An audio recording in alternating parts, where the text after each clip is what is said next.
যেই নবীর জন্মদিবস আমরা পালন করি সেই নবী কি নিজে জীবিত অবস্থায় কোনদিন তার জন্মদিবস পালন করেছেন? উত্তর না। যেই নবীর জন্মদিবস আমরা পালন করি তিনি মৃত্যুবরণ করার পর তার কোন সাহাবীরা কি পালন করেছেন? উত্তর না। যেই নবীর জন্মদিবস আমরা পালন করি সেই নবীর মৃত্যুবরণ করার পর তার কলিজার টুকরা, তার সন্তান, তার স্ত্রীরা জীবিত ছিলেন, তার স্ত্রীদের মধ্যে কেউ কি নবীর জন্মদিবস পালন করেছেন? উত্তর না। নবী করেন নাই, সাহাবীরা করেন নাই, তার স্ত্রী সন্তান করেন নাই। আপনি যদি ওই কাজটা করেন, এই কাজটার হুকুম কি? সুন্নাত নাকি বিদআত? বিদআত।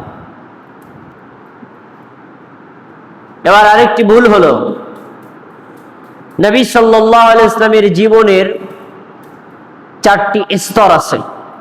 1, তার জন্মের সময় মানে মিলাদ।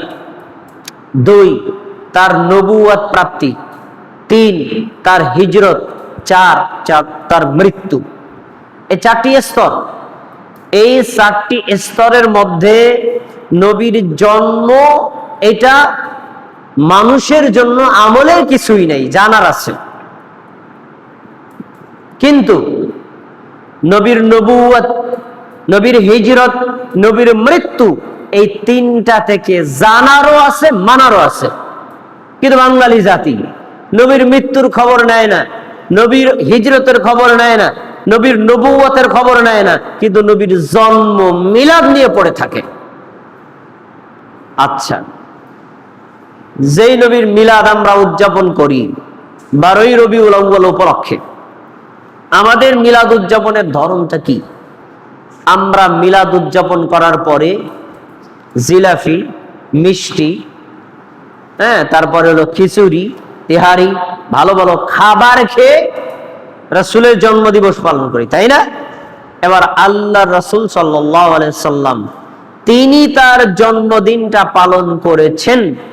তার জন্মদিনটা পালনের ধরন কি ছিল? সহিহ মুসলিমের একটা হাদিসে বর্ণিত আছে। আবু কাতাদা রাদিয়াল্লাহু তাআলা আনহু বলেন, সুইলা রাসূলুল্লাহ সাল্লাল্লাহু আলাইহি ওয়াসাল্লাম আন সাওমিল ইয়াউমিল ইসনাইন। আমরা সাহাবীরা লক্ষ্য করলাম আল্লাহ রাসূল সাল্লাল্লাহু আলাইহি ওয়াসাল্লাম প্রত্যেক সোমবার দিনে রোজা রাখেন। আমরা তাকে জিজ্ঞেস করলাম, আল্লাহ রাসূল আপনি প্রত্যেক সোমবার রোজা রাখেন, একটা সোমবারে আপনি রোজা মিস করেন না, কেন এই দিনটাতে এত গুরুত্ব দিয়ে রোজা রাখেন?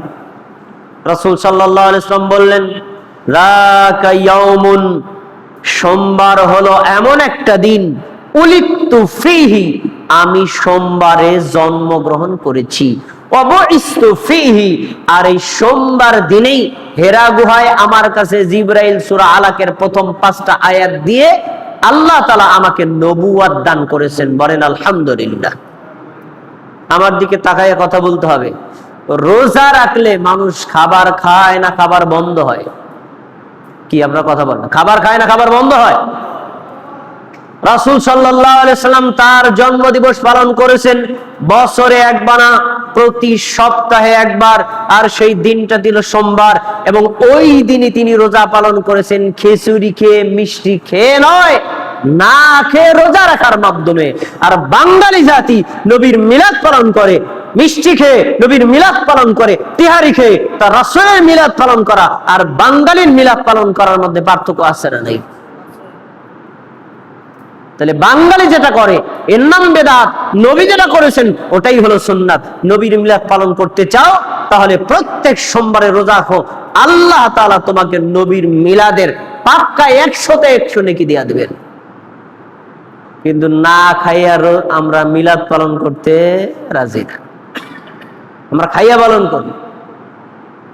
ভাইরা আমার, রাসূল সাল্লাল্লাহু আলাইহি সাল্লামের সিরাত সম্পর্কে আমাদের জানা অতীব জরুরি।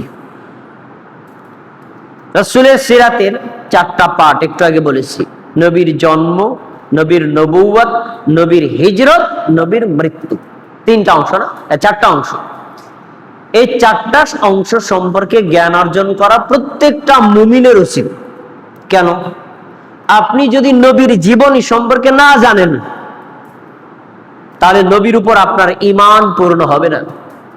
আর নবীর উপর আপনি যদি ঈমান পূর্ণভাবে আনতে না পারেন, আল্লাহর উপর ঈমান আপনি পরিপূর্ণভাবে আনতে পারবেন না।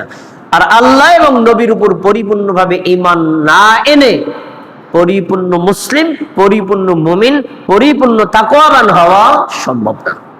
এই জন্য প্রত্যেকটা মুমিনের উচিত রাসূলের জীবনী অধ্যয়ন করা। রাসূলের জীবনী সংক্রান্ত অনেক বই লেখা হয়েছে, তার ভিতরে একটা শ্রেষ্ঠ কিতাব আছে, এই কিতাবটার নাম হলো আর রহিকুল মাখতুম।